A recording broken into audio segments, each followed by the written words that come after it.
This week I've written kind of a detective mystery for you. At the centre of the mystery is a bizarre and mysterious scientific innovation in the form of a small device.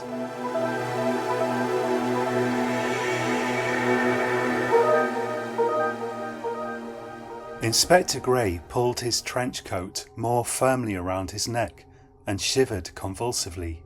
York hadn't seen cold like this in 50 years. His colleagues mocked his coat, which they said made him look like a New York businessman, or perhaps a Sicilian mafia boss. But the fact was that they were now mostly all keeping warm back at the station, or shivering in the doorways of coffee houses, while he was out performing his duties as per usual. All the same, he was grateful to enter the modern sliding door of the ancient university building. "Inspector Gray," he said to the porter. "Here for Professor Richards." "To the left, down the corridor, room 108, said the porter. "Thank you," said Gray. "You investigating Paulson, I take it?" the porter called after him. "You take it correctly," said Gray. "Strange business," said the porter. "Aye," said Gray, over his shoulder. He found Richards in his office as expected. Professor Richards turned out to be a small, nervous man with big, round, steel-rimmed spectacles and thinning white hair. After confirming some basic details, Gray said to him, "Now to the meat of the matter. We know Paulson's disappeared, and at the moment, that's all we know. The question is, why has he disappeared? If you could give me some insight into that, it might help us locate him." I don't like to talk badly of colleagues," said Richards. "No, of course not. He performed his duties to the letter, and he was renowned in his field." "So I hear. Remind me what his field was precisely. I'm not sure I completely understand it. I'm just a humble police inspector. All this talk of fields and particles." "Yes, I quite understand. He was basically a theoretical physicist, specialising in gauge theories and renormalisation.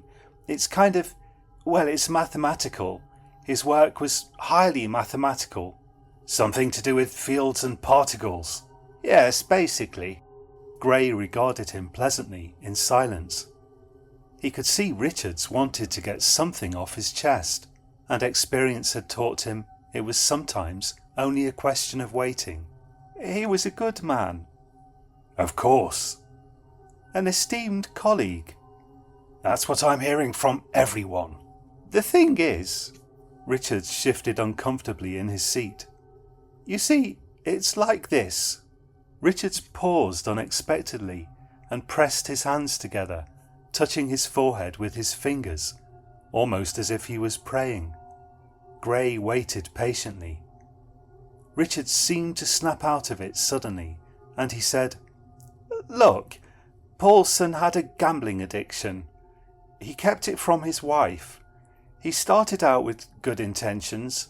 He thought he could win at certain card games with some new system he'd figured out, based on probability, but he was terrible at it. He kept losing." Gray nodded understandingly. "Thank you. I appreciate you telling me this. It might very well be relevant to our investigation. Perhaps, for instance, he accumulated gambling debts to some bad people, and he got into a quarrel with them." "He had affairs," Richards suddenly blurted out. "So many. With colleagues, students, random women he found in bars. He couldn't help himself. You must understand, Inspector, he was a good man at heart. Just weak. So very weak." "Right," said Gray, nodding again. "I'm not here to judge, Professor. I simply want to know what happened to him." He was a drug addict." "A drug addict?" said Gray, completely taken aback in spite of himself. "Yes. As he got deeper and deeper into debt, he turned to prescription drugs. I don't know what exactly.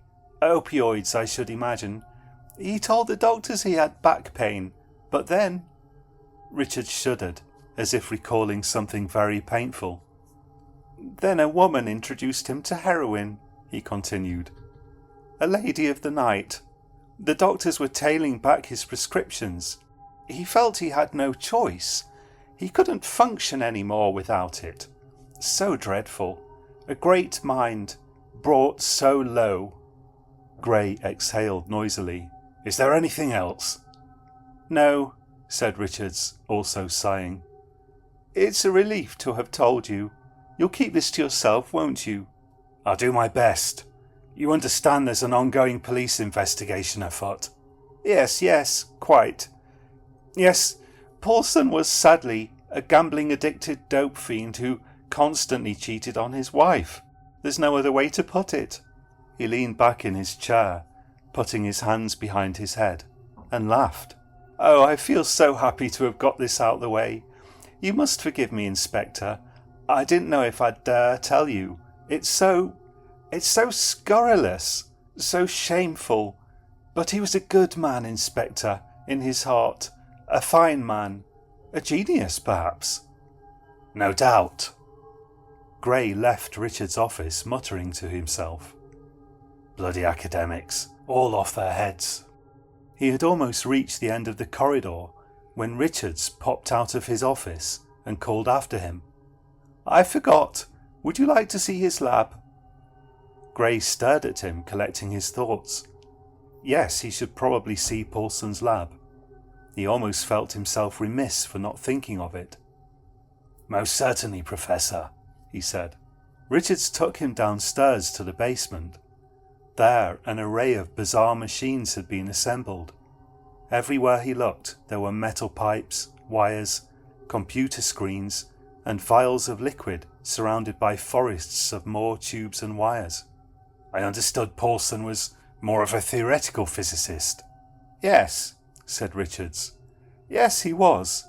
To be perfectly honest with you, Inspector, if I could be perfectly frank, well, none of us really knew what he was doing down here. He requisitioned a lab and began working on it in his spare time. Quite the workload. He only said that he wanted to test out some of his theories. I think he was trying to develop some kind of machine, but he wouldn't say what. Curious. When did all this start? Richard searched his mind, his eyes looking up and off to the right. Oh, that would have been, I suppose, 2 years ago now, I would say. The spring of the year before last. You've no idea what any of this does. Absolutely not the foggiest. Not a clue. Isn't it strange? It's strange, all right. You know, said Richards, wagging his finger, it really started after he met that young man. The one who started turning up at his office. Young man? Yes, a tall, blonde man, always immaculately dressed, an eccentric type, always wore white and large sunglasses. Don't know what he fancied himself as exactly. About 28 or 30 years old, I'd say.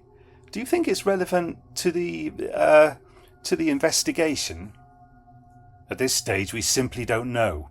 What I can tell you is, the more information you can give me, the more chance we have of finding him. His wife is out of her mind with worry. I say, said Richards abruptly, you won't tell his wife about the women and drugs and gambling, will you? Not unless strictly necessary, said Gray. I can assure you, Professor Richards, that's not a conversation I'd particularly enjoy having. Richards nodded, inhaled, and exhaled. Best if she doesn't know, in my opinion. And when was it that you first saw this man? That could have been as much as 3 or 4 years ago, I'd say, but he was here a lot 2 years ago. Gray brought out his notebook. 3 or 4 years, he said, writing it down. It's probably nothing. I've no idea who he was. That's fine. Anything else I should know, Professor? No, that's about it. You've been very helpful. Have I? You certainly have. Neither of them at that point could have suspected the terrible fate that had befallen Professor Paulson.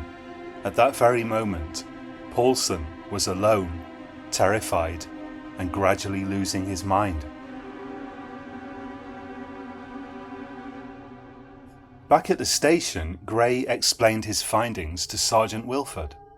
Bloody hell, said Wilford, shaking his head. The man was an absolutely unreconstructed head case, cheating on his wife, drugs, gambling, and no one knows what he was even doing in the basement. That's about the size of it, said Gray. Trouble is, hard to know if any of it's relevant. Best start with the gambling angle, said Wilford. Most likely one of his creditors bumped him off. That's what I'm thinking. Or one of these ladies of the night. Not unheard of. Or, said Wilford slowly, he overdosed somewhere and someone panicked and hid his body. What a mess. Right one I've been landed with here. I don't envy you. It's all so tedious. Only unusual thing is it's a university professor who got himself into this kind of a mess. You know, Wilford, the only angle that really interests me is this young man who dresses in white, but how to find him? I could ask around at the university, see if anyone else has seen him, while you pursue the local lowlife. It's worth a try, if you're out that way. I'd be grateful. Bit of a long shot though, frankly. In the end, Gray's investigations all drew a blank, even with Wilford's assistance. Not until late spring did he have something of a possible breakthrough, and by then the case had receded to the back of his mind. It was a Saturday. Gray liked to avoid the town on a Saturday. It was too busy for his liking. But that particular Saturday, he happened to have arranged to meet an acquaintance who was in town, doing something at the university. Dr. Gilmore was a top-notch pathologist, and Gray always liked to pick his brains about the latest post-mortem techniques. Gray was walking along Garden Street, enjoying the sight of the blossom on the cherry trees, when something caught his attention. For a second his brain didn't quite register it, and he was left only with a feeling that he'd seen something important. Then his eyes fixed on it. There, 100 or so yards in front of him, was a young man, dressed in loose white trousers and a white shirt, wearing outsized sunglasses. Gray quickened his pace, hurrying after the man. He caught up with him near the old church. "Police," he said, pulling out his badge. "Have you got a minute, sir?" The man stopped and turned towards him, smiling. "How can I help you, Constable?" he said. "Inspector," said Gray, "would you happen to have been acquainted with a Professor Paulson?" The smile dropped from the man's face. "Never heard of him," he said. "Actually, I'm in a bit of a hurry, so if you wouldn't mind." "Just 1 second of your time, sir. Could you tell me your name? You happen to match the description of someone we're looking for in connection with a crime, a possible witness. You're not in any trouble." "I haven't witnessed any crimes," said the man, and he began to walk away. "Your name, sir," said Gray. The man stopped and turned around to face him. "If I'm not mistaken, I don't have to give you my name unless I'm under arrest. Am I under arrest?" "No." "Well then, adieu." And with that, the man walked briskly away. Gray watched him thoughtfully as he retreated down the street into the distance. Then he pulled his phone out of his pocket and made a phone call. "Perfect," said Gray, after some preliminary conversation. "He's rounding the corner of Sydney Street. If you could tail him, as long as you can spare, get me something if you can. Car registration, address, what bus he catches, anything." "Will do, Inspector," said the voice on the phone. Constable Pearson made good on his word. In the end, he followed the young man all the way to an apartment block on the outskirts of town. Then, by asking around, he determined the man's name was Matt Pepper, and he lived at number 12 on the second floor. On Monday, Gray wasted no time in heading for Pepper's flat, where he knocked firmly on the door. After knocking 3 times, he had still received no reply, and was on the verge of giving up when a woman emerged from the adjoining flat. "Looking for Matt?" she said. "That's right," said Gray. "He never answers his door. He's in there, though." "How do you know?" "I can hear him. Weird noises he makes. What kind of noises? I don't know. Mechanical noises. Whirring, crackling. Crackling, echoed Gray. He's a weird guy, she added as she walked off. Gray banged at the door again twice and tried shouting Pepper's name, to no avail. Later that week he tried staking out Pepper's place, but after 4 hours had to give up. There was something about Pepper's appearance that seemed to whisper to him that he was somehow relevant to the investigation into Paulson's disappearance, more relevant than any of the assorted local lowlife he had interviewed several months earlier, and Gray had learned to trust his instincts. He tried on 3 further occasions that week to summon Pepper to his door, but even though Gray could indeed hear strange noises coming from inside the flat, Pepper never answered his door. Even more frustrating, on Friday, Pepper's next-door neighbour informed him she had seen Pepper returning to his flat after a short absence on Thursday evening, and she was quite sure he was at home, but no amount of knocking nor shouting seemed able to persuade Pepper to emerge. There then occurred one of those curious coincidences that life likes to throw at us all from time to time. Sergeant Wilford had taken that week off and had spent his time with his family on the Costa del Sol.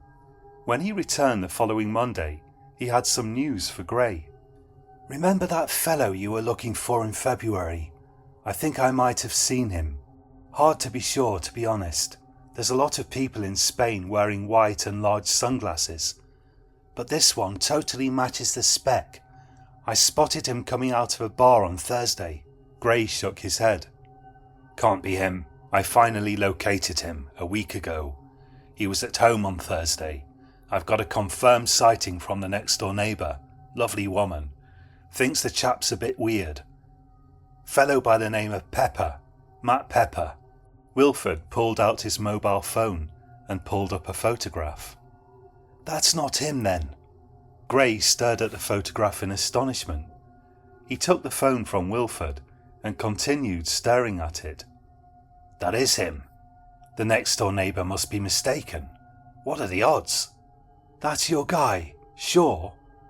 "That's him," said Gray. "I'd recognise that face anywhere. That's the man I bumped into the Saturday before last." "Maybe he's got a twin," said Wilford, laughing. "Or you're finally losing your marbles." "I need to have a word with the neighbour." Gray went immediately to the apartment block.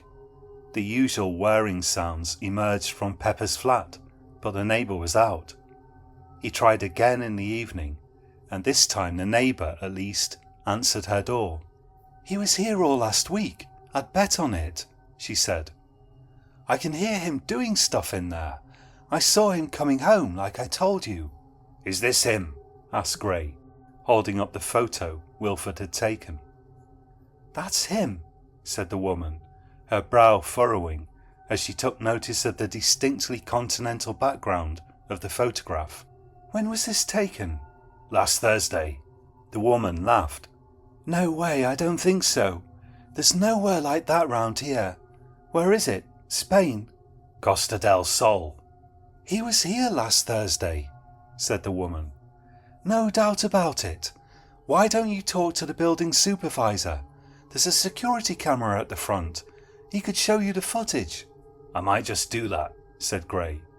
"Where do I find the supervisor?" "He lives in the flat downstairs, number 8. Back at the police station the following day, Wilford and Gray placed 2 photographs side by side and gazed at them incredulously. "That's the same man," said Wilford. "No doubt about it." "He can't be in 2 places at the same time," said Gray, rubbing his temples. "This is giving me a major headache." "There's only one possible answer," said Wilford. "What's that?" "He's got a twin, like I said." "I need to talk to him." "You should arrest him. We're potentially looking at a murder investigation here." "On a charge of what, would you suggest?" said Gray sarcastically. "Obstructing a police investigation." "Not sure that'll fly." "It'll put the jeepers up him though." There's rules and procedures, Wilford. Yeah, said Wilford regretfully. True. Several weeks went by and Gray acquired no new leads. Then he had a piece of very unexpected luck. The occupant of number 12 in the apartment block, none other than Matt Pepper, reported a burglary. Specifically, he himself had been burgled. Gray attended the crime scene personally. He found Pepper absolutely distraught. What's actually been taken? Said Gray, looking around the immaculate flat. Numerous expensive items were clearly untouched, and nothing seemed to have been disturbed. A scientific device, Inspector, said Pepper. A very important machine. I need it back. He removed his large reflective bluish sunglasses. You will help me, won't you? A scientific device, said Inspector Gray. That doesn't give us much to go on. I can show you pictures of it, said Pepper. Here. He took out a phone and pulled up a photograph. The photograph showed a small, flat device, rather similar to a rechargeable power pack, but with rather more buttons and controls. It could easily have been a small radio receiver. What is it? Said Gray. You wouldn't believe me if I told you. How about we make a deal? I'll help you get it back, assuming of course you're the legal owner and it's a legal device. But in return you'll need to be a bit more forthcoming. A lot more forthcoming. Matt Pepper put his sunglasses back on and paced back and forth, tearing his hair. All right, he said finally. I'll tell you, but you'll have to sign an NDA. A what? A non-disclosure agreement. That's not going to be happening, sir. But you have my word that I won't disclose anything that you tell me unnecessarily to unauthorized persons. Oh, said Matt, with a yelp of desperation. This is awful, just awful. Do we have a deal or don't we? All right then, he said, and he flopped down onto a large white sofa. Take a seat, Inspector. You're going to want to be sitting down for this. Gray sat down slowly and brought out his notebook and pen. Fire away then, he said. 3 years ago I was working on a kind of startup business with my colleague Andrew Selston. We were working on a machine that, well, it's technical. The important thing is it's very valuable. So what does it do? You won't understand anything I tell you about it. Try me. It's basically a quantum entangler. It entangles particle multiplexes at the subatomic level. Nothing like it's ever been achieved before. It violates several laws of quantum mechanics. We've worked on it for a decade. That's the only thing that's been stolen. That was the only thing in here of any real value. Gray looked around at the expensive stereo equipment and the odd Greek-looking sculptures and vases that Pepper had strewn around. On the wall were several paintings that looked like they could easily be valuable antique originals. Really, sir, said Gray. It was the most valuable thing here, by far. I see. And this, Gray checked his notes. Andrew Selston. Where's he now? Pepper took his glasses off and rubbed his eyes and his face. Are you okay? Asked Gray. About as okay as you'd expect me to be when I've had my life's work stolen, Pepper exclaimed. Gray waited for Pepper to calm down, making notes in his notebook to pass the time. Eventually he said, You and this Andrew Selston, tell me about your relationship with him. I don't have a relationship with him, said Pepper. We fell out a year ago. Is it possible he had something to do with the theft? Whoever broke in here knew exactly what he was looking for. So it is possible? Yeah, said Pepper. I'd say that's definitely possible. Where might I find him? I've got an address for him. Whether he's still there or not, I don't know. Very good, sir. If you'll be so kind as to let me have that, perhaps we'll get somewhere. I'll look it out. Before you do that, sir, perhaps you'd be good enough to take a look at a photograph for me. Photograph? Gray pulled out his phone and brought up the photograph Wilford had taken in Spain. Do you recognise this man? Pepper turned completely pale under his light suntan and began to blink rapidly. It looks like me, he said. Where were you last Thursday? I was here.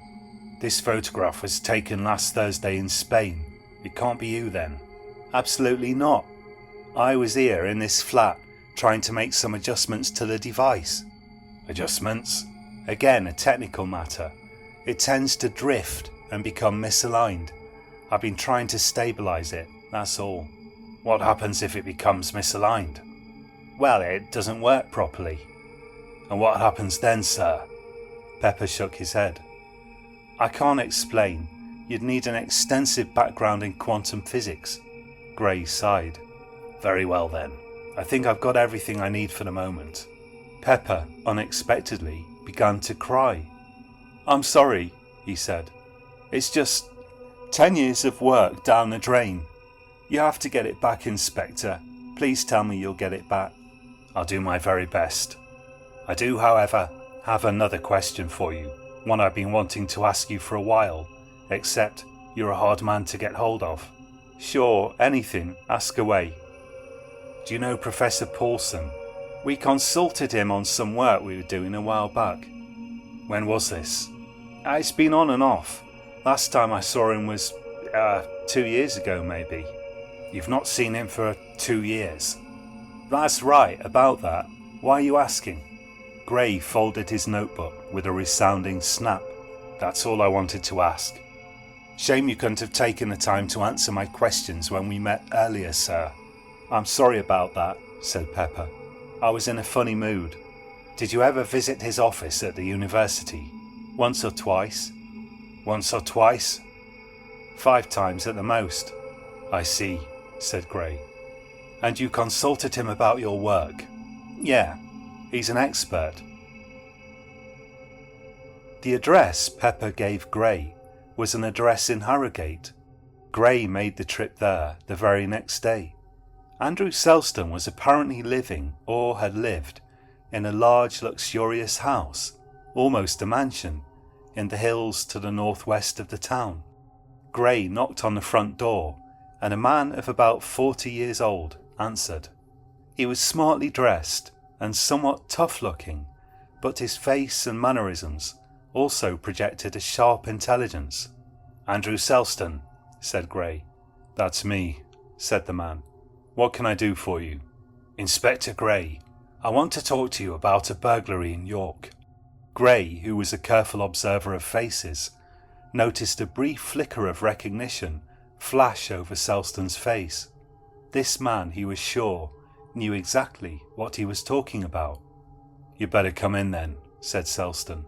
Inside, quite contrary to what Gray had been expecting on the basis of the exterior of the building, the house was furnished like a laboratory, with technical apparatus mixed incongruously with furnishing appropriate to everyday life, including a sofa and a dining table and an espresso machine. Is the entire house like this? Said Gray. What? Oh, you mean the lab equipment? Pretty much, Inspector. I'm a bit of a science enthusiast. Do you have formal training in a scientific discipline, may I ask? Selston laughed. Well, they threw me out of an undergrad course at Oxford, if that counts, he said. I'm here about a device that was stolen from a man by the name of Matt Pepper, said Gray, getting to the point. I believe you know him. Selston laughed again, sarcastically. I know him all right. You work together. That's a stretch. I taught him everything he knows.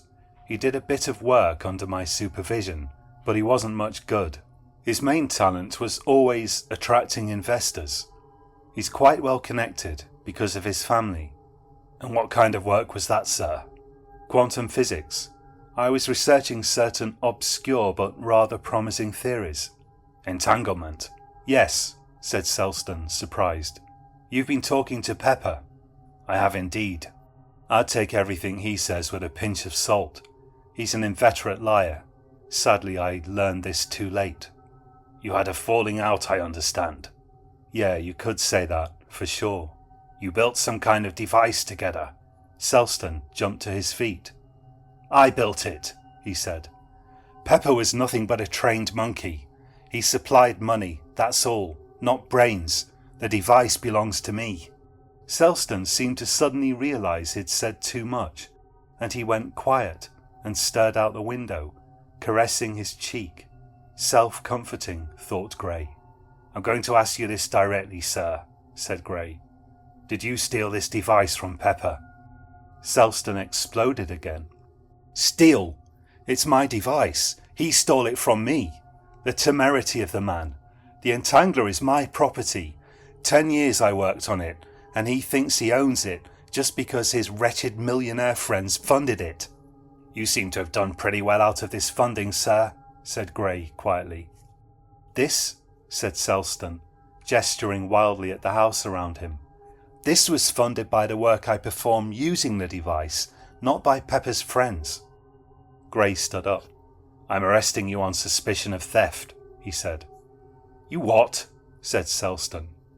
You can't do that. I haven't stolen anything. That's as may be, but we'll sort it out down the station or in court. This is outrageous. Will you be coming quietly, sir, or do I need to call for backup? A kaleidoscope of expressions seemed to flit over Selston's face, one after the other, in quick succession. Then his shoulders sagged in resignation, following which, almost immediately, a light seemed to shine in his eyes, and he smiled. I'll come quietly. Let's go then. Very good, said Gray. This way, if you please. Gray drove Selston back to the station in his old clapped-out Ford, which he insisted on using for police business, against the advice of all of his colleagues. At the station he bucked Selston in at the desk, then locked him in a holding room while he went to look for a PC to take Selston through the rest of the process. Gray was looking through his notes related to the case when PC Blake knocked at the door of his office. Where'd you say you'd put this Selston chap? He said. Cell 3, said Gray. He's not there. Gray swore and marched to cell 3. But indeed, Selston wasn't there. Have you moved the bloke I put in cell 3? He said to PC Fellows, who was manning the desk. No, he's still in there, she said. Except he's not, said Gray. What do you mean? Said Fellows. It's locked and it's empty. No way. Yes way. Well, where is he then? I was hoping you could tell me that. The three of them, Gray, Fellows and Blake, searched the entire station and found no sign of Selston. Bloody scientists, said Gray. This case just keeps getting stranger and stranger.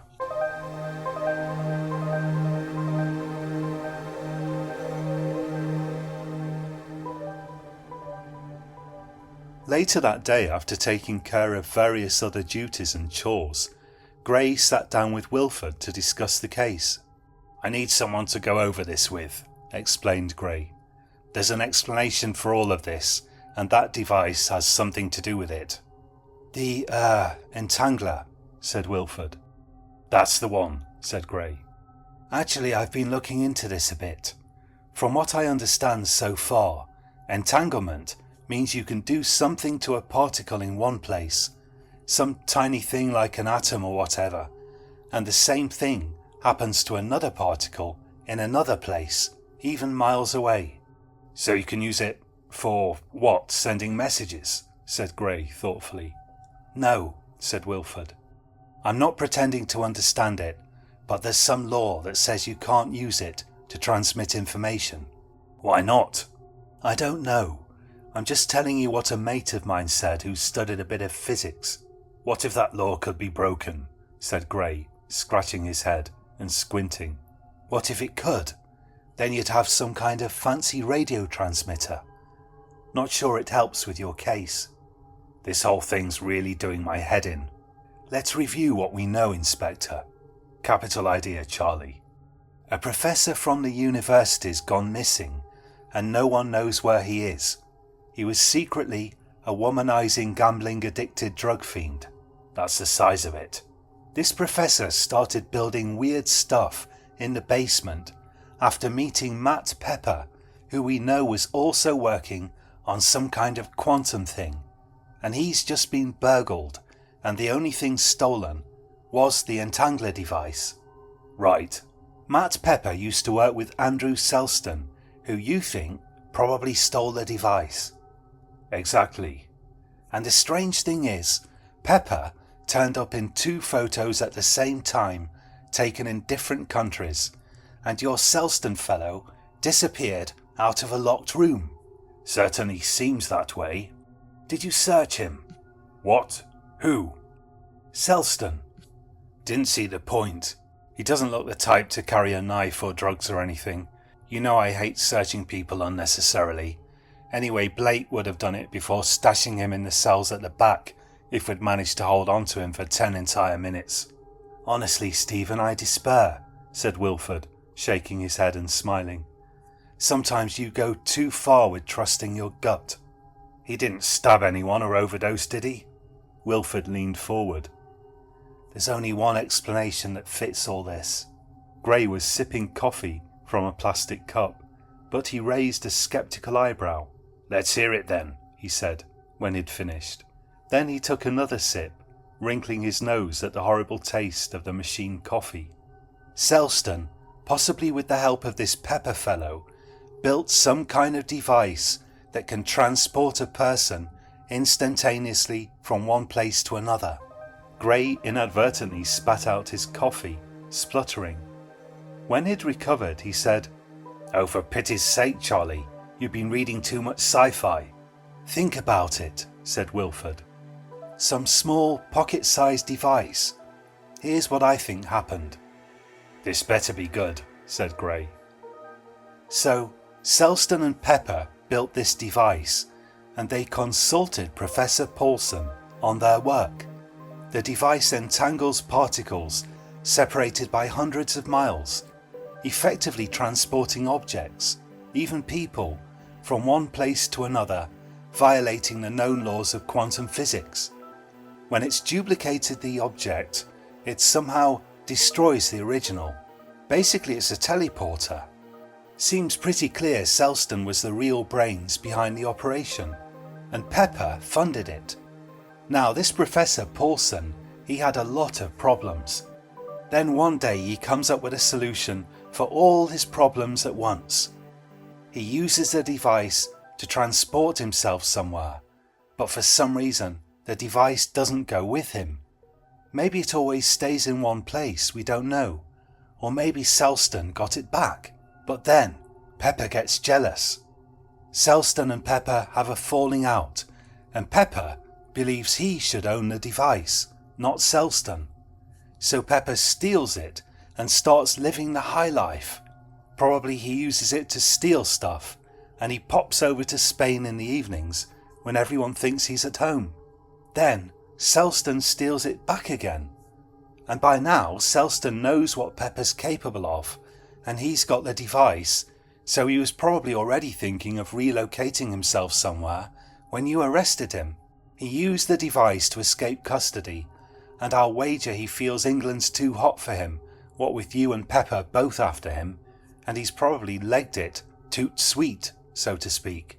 That's the most idiotic story I've ever heard, Wilford. You've outdone yourself. Thank you, said Wilford. Why don't you go back up to Harrogate and see if Wilford's there? Get a search warrant. I'll wager he's cleared out. I might just do that, said Gray. If nothing else, to shut you up. A man doesn't just leave a nice place like that so easily. If you're right though, which you're obviously not, there's no point even looking for the professor. He could be anywhere on the planet. Your best bet of finding him is if you can get hold of Selston, who you claim is long gone. 2 days later, Gray returned to Harrogate with a search warrant. To his astonishment, not only was Selston not there, but neither was his house.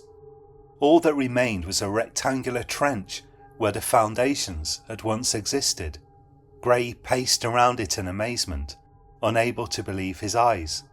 Then he jumped into his Ford and drove all the way back to York, finally arriving at Pepper's flat. Pepper was at home for once. A colleague of mine has a wacky theory about this case, said Gray. Oh, said Pepper. What's that then? As usual, Pepper was dressed entirely in white, with an open-necked white shirt and outlandish sunglasses, which he insisted on wearing even indoors. Gray proceeded to relay Wilford's theory to him, and incredibly, he saw on Pepper's face that the story hit home. Wilford, it appeared, had hit the nail on the head. Pepper smiled greenly. "I suppose it's fair to say my respect for the police has increased, Inspector," he said. "Bravo. Can it really transport an entire house?" "No," said Pepper. "Only a person. But Selston was working on a more powerful version. He must have succeeded. He could be anywhere now. Probably somewhere warm if I know him. Beach or mountains." "Doesn't matter," said Gray. "Since it's unclear at the moment who owns the thing, and I'm guessing you don't want to run this through the courts." "No," said Pepper, looking rather dispirited. "And the professor? He could be anywhere too, I suppose." Pepper shook his head. "Actually, you got one bit wrong with your story. You said maybe the professor left the device behind. That's not normally how it works, except under one very particular circumstance." "What would that be?" "Selston built an anti-theft mechanism into it. If it's operated naively, without pressing buttons in the correct sequence, it transports you to a cave in Mexico." "A cave in Mexico?" said Gray. "Whatever for?" "Kind of a warning not to mess with it. Selston wanted to punish anyone who misused it, but only lightly. Professor Paulson would have ended up 200 meters deep in a cave that's 20 miles from the nearest village. He would have found his way out soon after he ended up there. He's probably still in Mexico, trying to convince the authorities he's lost his passport or something." "Where is this cave exactly?" said Gray, taking out his notebook. Paulson had in fact been found by Mexican cavers soon after his disappearance. Unfortunately, Selston's light punishment had turned into something unforeseen. After materializing in the cave, Paulson had found his way down an obscure and narrow passageway in the dark, and he had spent nearly a week wandering about in the cave, instead of perhaps half an hour, as Selston had anticipated. By the time they had found him, he was still alive, but utterly and irretrievably insane. It was a whole year before he managed to recall his own name and was returned to England to be housed safely in a secure psychiatric facility where he remains now. His wife still visits him once a week.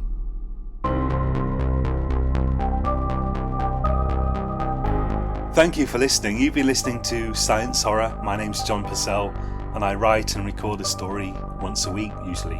If you enjoyed this week's story, please reinvigorate the world of classical music with your innovative brand of avant-garde music. Thank you. I'll be back next week with another story. Do join me again for that. And thank you so much for all your comments, likes and subscribes. And until next week, sleep well.